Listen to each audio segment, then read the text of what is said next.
The diversity of Jalsa Salana continues to grow. Today we just received brothers that rode on their bikes from Denmark, and I've met most of them for the first time. And I've never met them before. This gives us an opportunity to link together.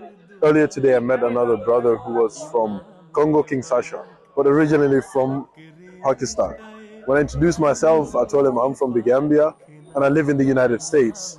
And today we met for the first time in the United Kingdom, attending Jalsa Salana. For me, it was a very wonderful experience to see Huzur live and to offer the prayers behind him. And even I cannot express fully how I am feeling after praying after Huzur. And this is just by the grace of Allah that I have the opportunity and the environment and the spirit of attending the Jalsa Salana in the Jamaat members. It is a wonderful experience.